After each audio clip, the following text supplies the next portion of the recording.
Good evening. Welcome back to the Armchair Pundits. You're here with myself, Bevan, and Monts. Gents, more matches, less sleep. How are you guys feeling right now? I'm still enjoying it, you know. Even though I'm sleep deprived, I am enjoying the amount of football that I'm getting to watch. Yeah, still going, bruv. Waiting for the sponsor to land. You get me? And then we're out there. Final. I watched that, bruv. I hear it. Yeah, man. A lot more games, a lot more goals, and you really feel like the World Cup's hotting up now. So I'll just quickly run through the results since our last episode. Sweden battered Tunisia 5-1. Well, a couple goals there from a few familiar players, Isak, Gyökeres and Ayari. Egypt won, Belgium won. Spain drew 0-0 with a resilient Cape Verde side. France beat Senegal 3-1. Norway beat Iraq 4-1. Argentina, with a hat-trick from Messi, beat Algeria 3-0. And Austria beat Jordan 3-1. Portugal drew 1-1 with DR Congo, and Colombia beat Uzbekistan 3-1. England won 4-2 against Croatia, and Ghana beat Panama 1-0. So, gents, we'll start off briefly talking about the Sweden game, just to talk about Sabri Mamouchi, who was the Tunisia coach for that game. But in this particular tournament, he went with a different formation, and it cost his team a hiding and also his job. So what do you make of their approach and obviously how Graham Potter's Sweden side dispatched them? He set them up. He didn't set them up to win. I think when you play a new formation, you don't have any attackers on the pitch, you're playing players out of position, then you're going to make it easy for a team that have got strikers that know where the back of the net is and they can finish. And they got punished for poor selection, and he paid the price for that as well. I get there's always you're going to try to be difficult to beat and stuff like that, but there's pragmatism and then there's just being negative.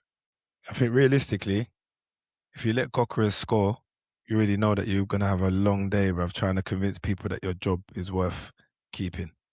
So, yeah, I already knew the writing was on the wall.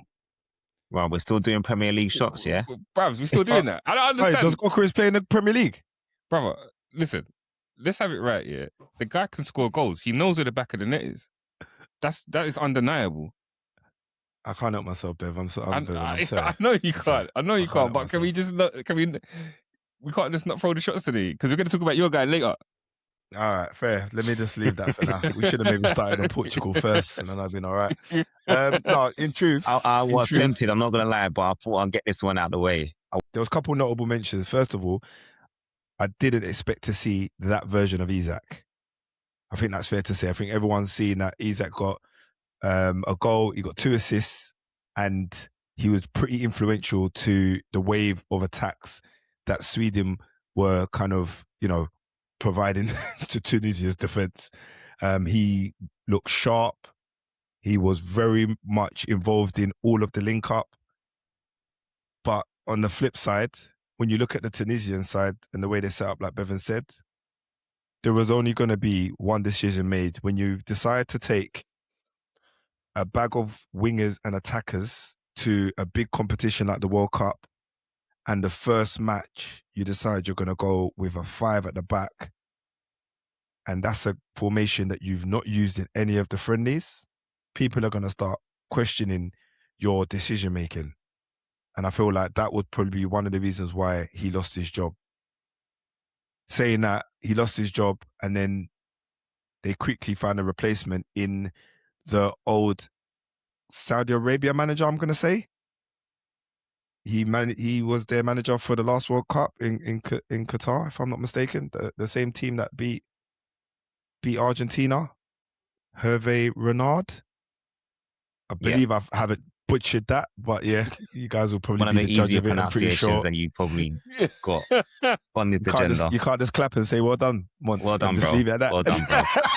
you got to just say, bro, that was the easy one. But yeah, anyway, look, the game was what it was. They got beat up because they didn't set themselves up to actually go out and do something against Sweden. So they got what they deserved, respectfully. So now they got to put it all in the second game, which I believe isn't going to be as easy or going to be easy at all. Fair. Well, Lamouchi only ended up being in charge for 5 games.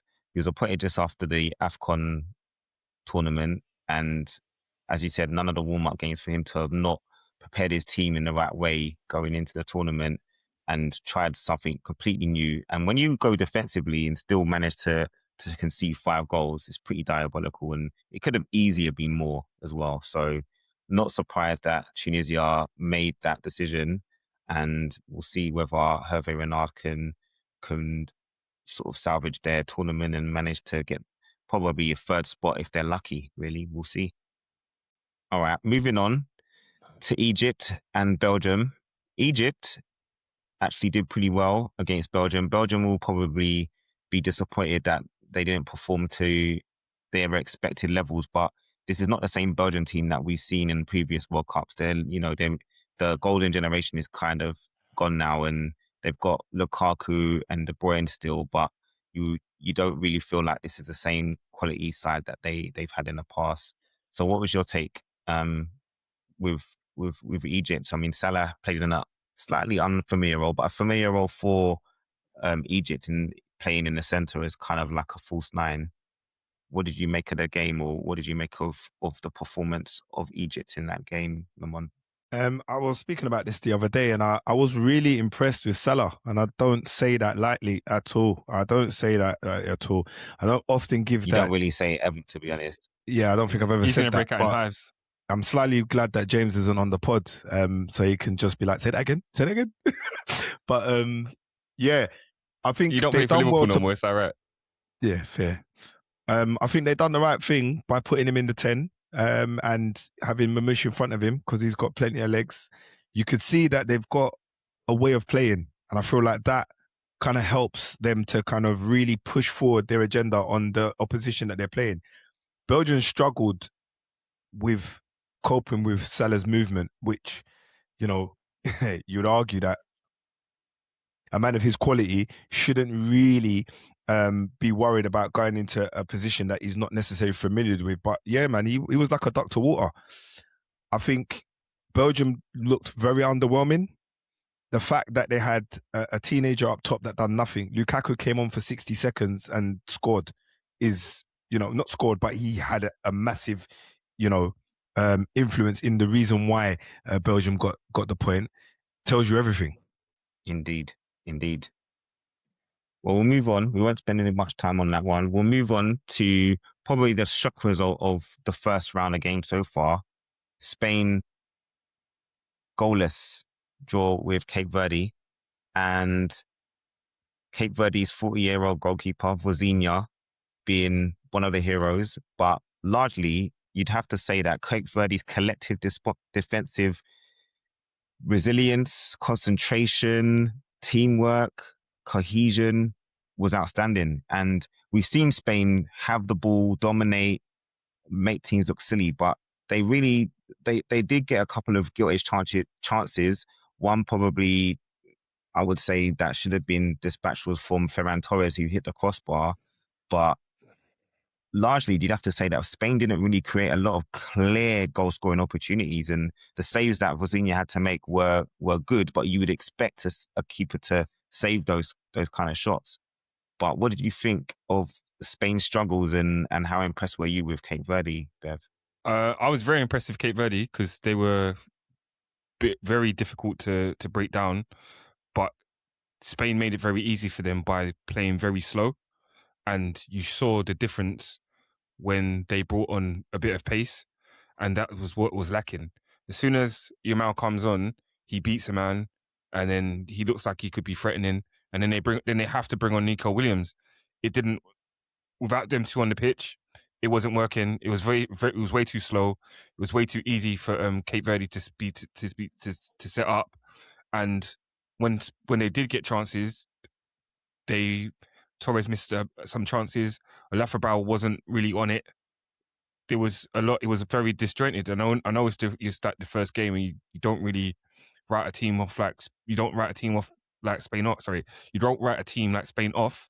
But when we look at the Spain that we saw in the Euros, that were moving the ball around very quickly, and then were able to use the speed and the width that were provided by Williams and Yamal, then this looks very different. And you think if those two aren't in the team, then how will they perform and how will they fare? So it was disappointing from Spain, but well done to Cape Verde. Yeah, I think that was an important reference that you made regarding Williams and Yamal, because they were key to that success in the Euros. And both of those players have come into the tournament with carrying injuries. So they were probably hoping to rest them completely in that game. And they've ended up having to bring them on to try and salvage or try and get a win, really, when, they probably would have expected to have got the 3 points without having to use them. So fair play to Cape Verde. It'll be interesting to see how they get on in the other games in the group, because I think a lot of people underestimated them, but they've been a quality African side for the last couple of years, and they stopped Cameroon from qualifying, and Cameroon normally are the team that gets to the World Cup. So it will be interesting to see how they fare. And even though there's been a lot of criticism about the number of teams in this World Cup and skepticism, it's these type of results that give the chance for guys that you wouldn't normally see to shine on the big stage. Most of the people would never have heard of a 40-year-old keeper called Vozinha, and now he's known because of games like this. So, you have to give credit where credit's due. It gives the opportunities to the lesser sides, and it could be a career-changing moment for one of these players. You just don't know. Which is fair. I mean, he's got 14 million followers on Instagram now, Vozinha. It's up to 14 million, did you say? Yeah, no way. Bro, it's like 2 million the next day. How is it 14 now? It's 14, bro. I Bro, saw it today. He's going to have to employ a manager at this rate. Yeah. A social media manager. Wow. Well, fair play to him and fair play to Cape Verde. We'll move on to Group I. We'll move on to Group I. One of the games of the round so far, France beating Senegal 3-1. Mbappé on the score sheet, 2 key goals, but France will feel a little bit fortunate to be in that position, because Senegal first half gave as good as they got and were if they're taking their chances and made the right decision in the final third, they could have really given France a lot more problems than they end up doing. What is your take, Mons? I have to totally agree with that. I think if Senegal had the Sarr that plays for Crystal Palace this season, they could have been on 2 or 3 down without even a blink of an eye. They would have had a big, big mountain to climb. But they didn't. Someone left their shooting boots at home. Nico Jackson came close a couple of times. But I would argue for a neutral, a half-decent game to watch. But when France decided to change gears and, Elise started picking up the ball in some spots, you had Rabiot as well. When these guys started to really connect and ring through and started to find gaps, sky was the limit. Mbappé probably, for me, had 5 key moments in that game, and he messed up a couple of them, and I was getting a little bit worried.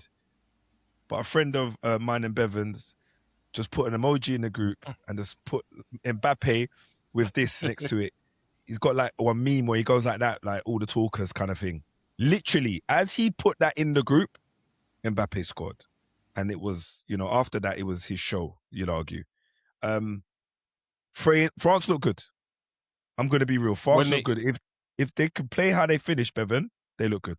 Yeah, no, yeah, but I think it's when they tactically changed it. Yeah. When they moved, they stopped Olise from going deep, and they moved him into the 10 role. They moved him into the 10, yeah, and then they stopped. And Tchouaméni wasn't playing at right back in the build up, which didn't make sense because he couldn't. It was a bad decision to do that.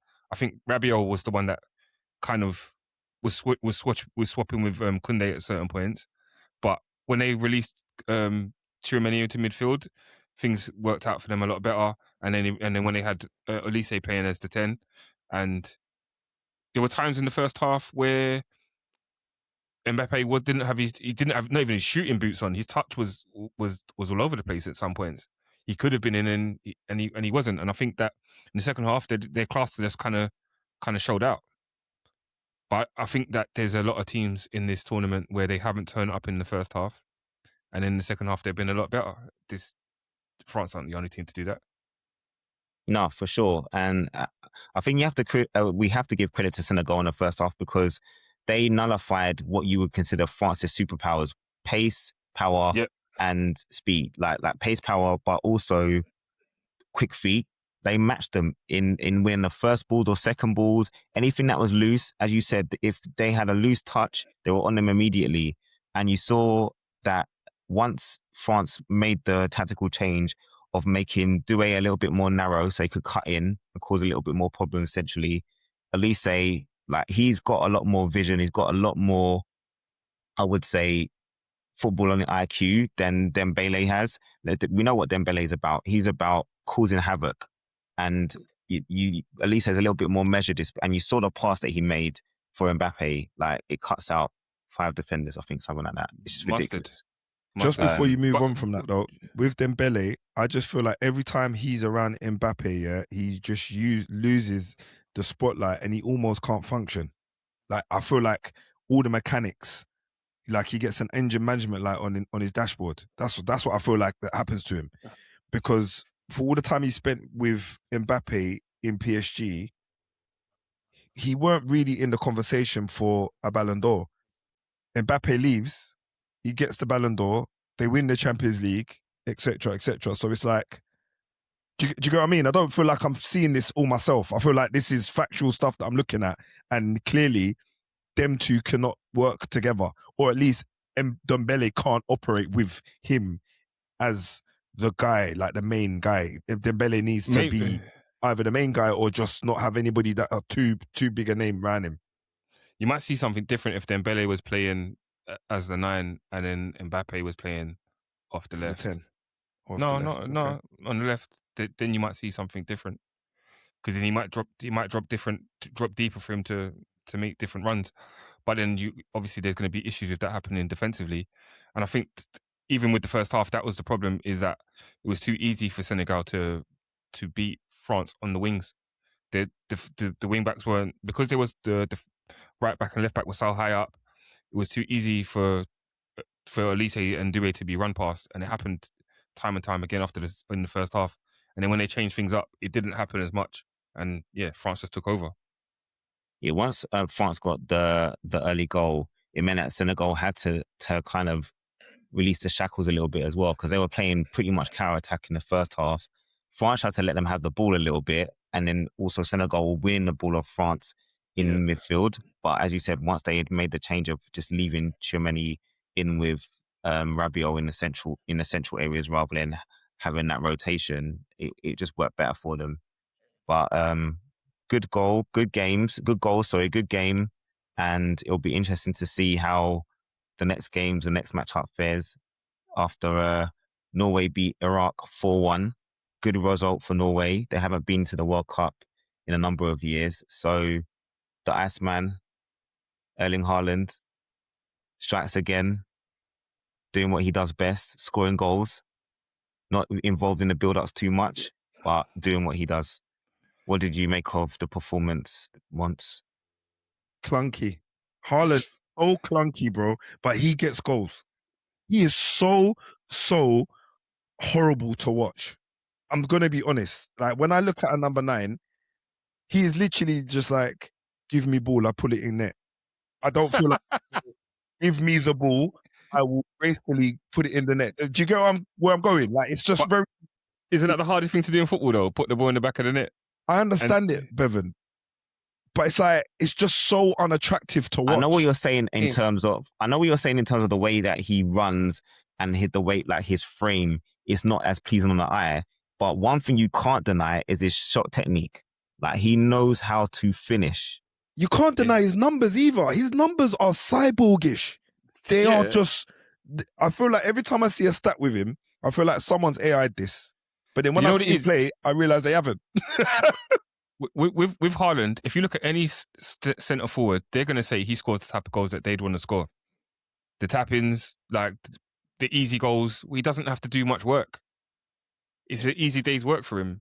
And I mean, Iraq imploded for the second goal. That was a bit poor, and then it was kind of downhill from there after that.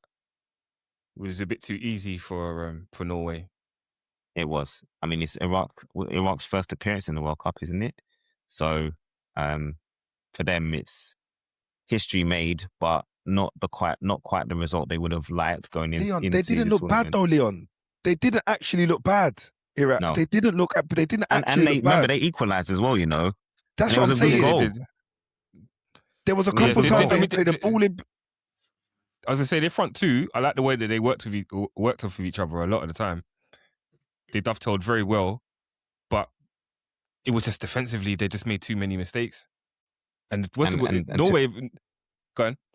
No, I was gonna say Norway have had a habit of scoring a lot of goals in games of recent times. So having that strike force of Haaland and Soloff, that's it. I can't remember his name. Yeah, bro, they're two units, bruvs.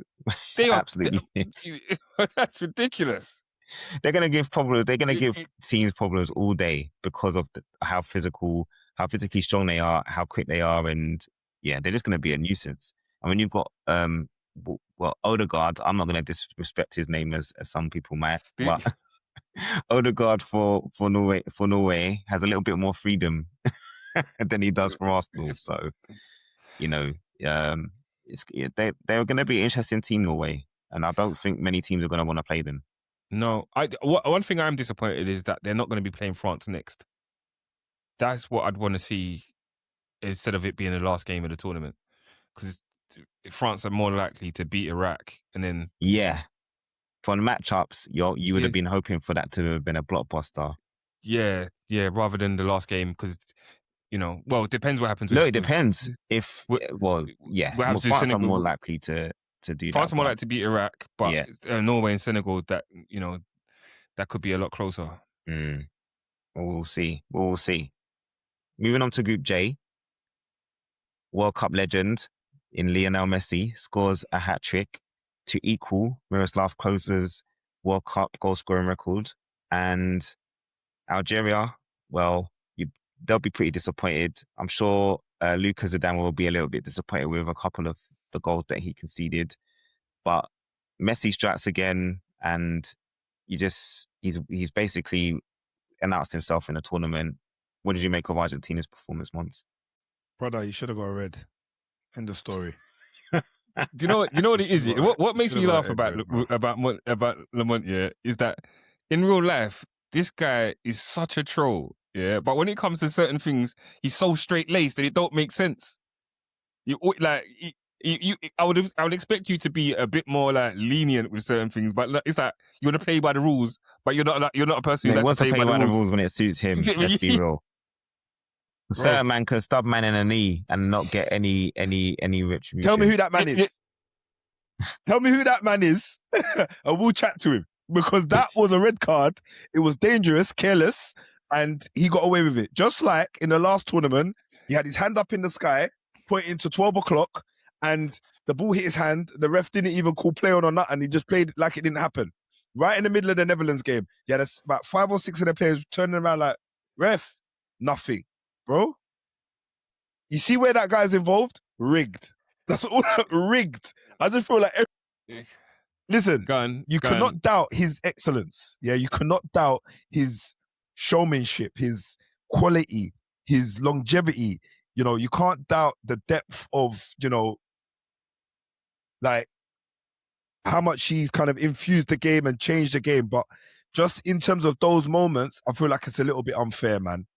Look, those goals that he scored, like the Argentina team is built around Messi. They've built to make sure he can be the best version of himself. And that is good management. Yeah? That is good management. That is someone that knows when they've got a very key player and how to utilize him to his strengths. Get the best out of him. Simple as that, man. The guy scored a hat-trick. Can we move on to the next game? Bro, listen, he scores the hat-trick, right? But look how much space he had with some of the goals that he scored. That he still has to find the space. He still has to be in there to be... No one's tracking him. He's not like he's the quickest. His footballing IQ is off the charts. Like, fair play, man. Algeria didn't really... They played a mid-block, which is one of the most dangerous things you can do. You might as well just said, we're going to defend for our lives and hope for the best. Playing a mid-block, Messi's going to find space all day. He finds spaces against so much better teams. So I was very surprised that they actually tried to go with that tactical plan, but it basically dismantled them. And unfortunately for Algeria, it's put them in a very difficult position going into the other two games. But for us, we get to see a legend, a master at work. In the other game in that group, Austria beats Jordan 3-1. Slightly disappointing performance-wise from Austria. I probably expected a little bit more, but the result was exactly what they needed, exactly what they wanted. Jordan will be, reasonably pleased considering they haven't qualified for World Cup. So for them, they're going to put their heart and soul in. But Austria will be looking to secure their place whilst they play Argentina, and we'll see what happens in that next set of matches. On to Group K, a certain CR7 and Portugal had a 1-1 draw with DR Congo. People will say it was a disappointing result for Portugal, but can't really disrespect DR Congo. They've got a very, very good defensive record, and that showed in this game. So, Bevan, what did you make of Portugal and DR Congo performance in that match? I think you said it, Leon. DR Congo were set up to be difficult to beat. I think Portugal kind of played into their hands because, again, similar to Spain, they didn't really have any width. I don't think that Bernardo Silva worked in the position that he was being asked to play. And then he's not going to be playing to Cristiano's strengths. And where you've got a player that is 40 years old, if he's going to be there into the box, then things are going to have to be a lot quicker in order for him to get the better of things. He did have a couple of chances, but his shooting boots weren't really on, and it might be a tournament too far for him. But Congo were good for the draw. If they had two Johan Vissers, I feel like they could have actually won the game. Because when he's crossing the ball into the box, he needed to be in the box to finish it. Yeah. And when they crossed the ball into him, he finished it. He took his chance very well. But you see the quality in the players that are in Congo's team, because a lot of them are from the Premier League as well. And they've got a lot to prove, especially with some of the disparaging marks that have been said about African football and African teams. And they showed that they could compete with a European team that are meant to be, that would be considered one of the favourites in the tournament. So I think, Congo did well to get the draw. I think they could have nicked the game at certain points, really. Yeah. And with Portugal, similar to Spain, it's only when they brought on Conceição and Rafael that they looked a bit better in attack, but I wouldn't say miles better at all. The thing about it is, right, they've got a treasure chest of quality. A lot of their guys are in their prime. I'm talking about Portugal here. So it is 6 of one, half a dozen of the other with that question there, Leon, because they do have the right tools to make Ronaldo be the monster that he's capable of being. But I don't know if Martinez has the kind of the managerial impetus to kind of impose certain philosophies in amongst, the squads to kind of make them go out there and, lift Ronaldo's, quality to the highest it can go. I don't know if he's actually the one that's dictating certain scenarios and situations in there. It's a little bit difficult because Bruno Fernandes didn't look the same. Bernardo Silva didn't look the same. Neto is rapid, albeit not as clean with his dribbling, but he does create a lot of opportunities just through sheer pace. And they didn't look like they were completely at it. was it first game nerves? I don't know. But then you've also got to compliment Congo, who last time they were in the World Cup was, 1970, whatever, and they were Zaire then, if I'm not mistaken. Yeah. So, they have also got a point to prove. And it's in this situation, it's one of them ones where the underdog is going into a game with no pressure. Portugal will probably go in there with the weight on their shoulders, recently winning, the National League Cup, Nations League. Nations League. There we go. Nations League Cup. And so there's a little bit of expectation there. They got one of the greatest footballers playing for them. So, I don't know whether or not they've prepared themselves mentally for that scenario there. So it's definitely a difficult one. And I don't know if it's something that you can just, do you know what? Just give it one solution and be like, well, that's what the problem is. I don't think taking Ronaldo out is the resolve, because what other number 9 do they have that's clinical? They've got Gonzalo Ramos, who is, bro, he's capable. I think my idea, if I was in charge, and obviously if you're going in there as Portugal manager, you've got to get sign off from CR7, because you can't have him sulking around or whatever. To me, if you say start off with Ramos, let him tire out the opposing team's defenders, bring Ronaldo on with half an hour to go and say, Ronaldo, give me your best half an hour, because I know you can get goals. Ronaldo doesn't need warm-up. He is, once the ball is in a dangerous area, he's going to be able to do something. But if he's running against guys that are in their physical prime and he's 40 years old, he's not going to be able to compete at that level, no matter how fit he is. He's not the same Ronaldo. So that would be my plan. But I'm not the manager.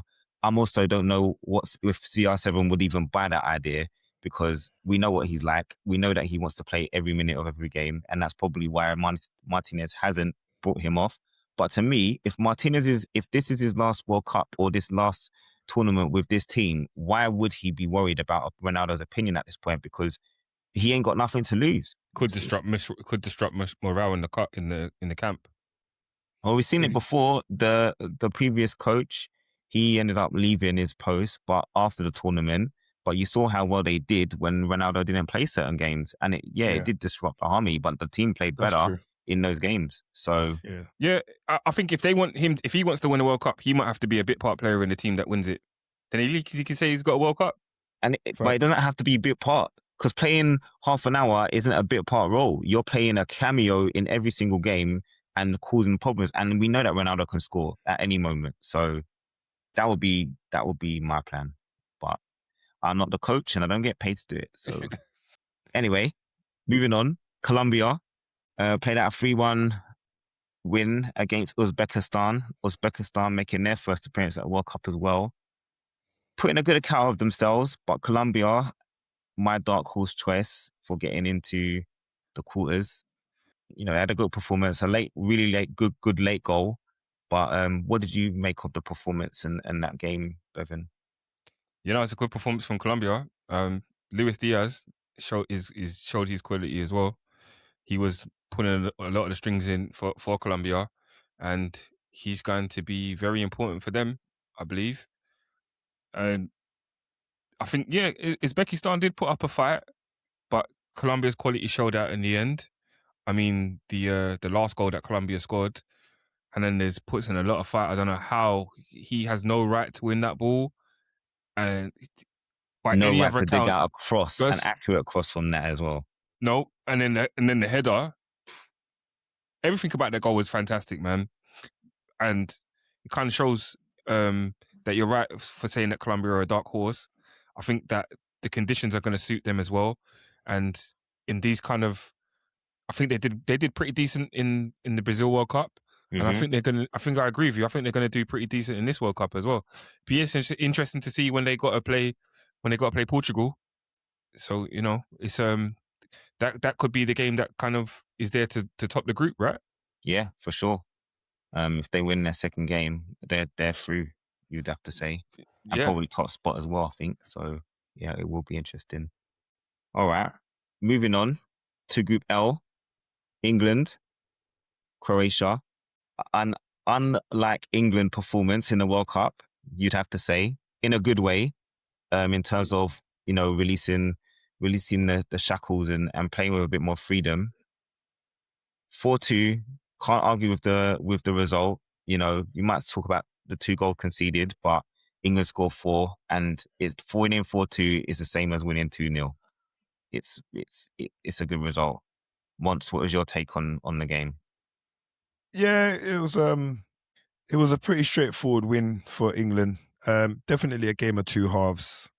Obviously, them scoring and then getting pegged back, that would have probably been in the back of their mind thinking, oh no, here we go again. But, they managed to kind of overcome it.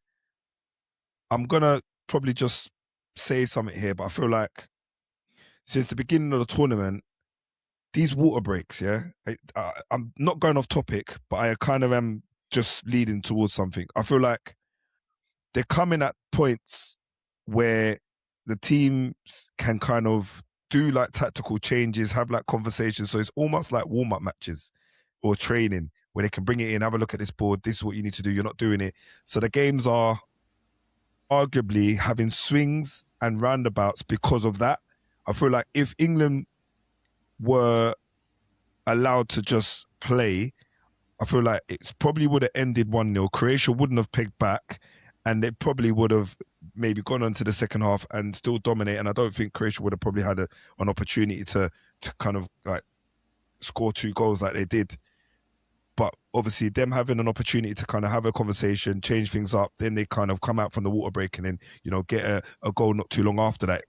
It makes you feel like, these water breaks are going into, teams' favours and they're being more favourable to certain teams. England done well. They got their 3 points. They've won their first game. I feel like we just need to have a look at the second game now. Everyone's talking about the half-term talk from Tunisia saying that, they feel like that in itself galvanised the team to come out and get an early goal just after the break. They've got the quality there. The end score is kind of 4 goals from England is what you're expecting with the quality that they have. It could have been more. It could have been more. Yeah, exactly. You say that though. I've seen England with teams. We've seen them struggle against Iceland, and we've seen England have mares. And to me, this was one of their best first games that they've had in a tournament in a long time, long time. As much as Croatia, obviously, they're not the same Croatia again. They're not the same Croatia that we saw in 2018. Modric is 40, and still the main guy in the midfield. And they don't have the Rakitic and those kind of guys in the team now. But they put up a good performance in that first half. And yeah, I think you onto something with the water breaks, but everyone's got them. I think what that is, as you said, allowing what it is doing is breaking momentum. So what you're seeing, if there's a team on the ascendancy before that 23rd minute, it's disrupting their ascendancy in the game. And I think that is one thing that's turned the matches into more like 4 quarters rather than 2 halves. So, the 2 goals that Croatia scored were really good. The first one was a great strike. And that second goal, Perisic's header back was so clever for Musa to tuck it in. But England, to their credit, they responded well. I thought Jude Bellingham in the second half was brilliant. I thought the tactical changes and the personnel changes from Tuchel was quite well. I think it had a big effect. Bringing on Rashford, bringing on Saka, Rodgers in the second half was brilliant. Then having Reece James in midfield. Elliot Anderson was very dominant in midfield. I thought he had a really, really good game. The defence, a bit shaky. I was surprised Gahey didn't start. I'm not sure if he was carrying an injury or something, but I was surprised that he didn't start over Stones or Konsa. But maybe that was Tuchel trying something that we don't know. Yeah. But all in all, it was a good performance from England. And, they'll be looking to get that second win in their second game. It'll be interesting to see how they get on. But Ghana and Panama, I must say, Ghana with a late winner, but I was really disappointed with their performance. And I was really impressed by Panama's performance, to be honest with you. Despite losing the game, I actually felt like Panama probably deserved it more. based on how they played. And I think Ghana will count themselves a little bit fortunate to get that 1-0 win. Although you're happy for them, how do you think Ghana will feel going into their second game in the tournament? I think they're going to feel relieved. I think they snuck one right there. If they got out of that game with a draw, they would have been happy with it. Yeah. Because in the first half, I thought this was going one way, and it wasn't Ghana's way. Panama were unlucky to go in 0-0. They look like the more threatening kind of team. They Ghana just don't have that quality and product, do they? No, they don't. Ghana looks so disjointed. I was very disappointed. They haven't won for a number of matches until that game. I'm not sure exactly how many it was, but they hadn't won for at least 4 or 5 games, something like that. I know we moved on from England, but usually when you watch England play in past tournaments, I've said that half of football seems like I've been watching them for an hour, and that's how I felt watching the Ghana game. That first half, I felt like it had gone on forever, and there was the lack of quality, and that's what was disappointing for me. Just so Well, they didn't have a chance in the first half, Bevan. They didn't create a or thing, have a shot on goal or anything. Do you know what I mean? So When that was- in itself, When was the shot? When was the shot? Was that in the first half where the guy had the shot and it went? It almost looked like he was going to go for a throw-in. to the corner flag nearly. Yeah, Yeah. it could have been the first half. I remember the shot. I can't remember Bro. whereabouts it was, but that game was going on for a very long time. They scored in the 90th minute, or the fifth minute of the injury time in the second half. It's like, really? All I can say is you can only hope that it gets better from here. They can't perform that bad again. No, they can't afford to. And No. the win is actually really important for them because, as I said, they had been going into the tournament off the back of a bad run, and getting that win, a win that they probably didn't deserve against the Panama team who, put a very good account of themselves, knowing that they have to go into all the other games and get at least a point for Ghana, that's going to be some sort of motivation because, look, if you get 4 points, you're more likely to get through to the next stage, let's be honest. I think so. I think there might be teams that get 2 points and going to get through to the next round. Nah, possible. I don't think so. You don't I don't think so? 2 points. No. 3 points, yes. 2, no. That could be.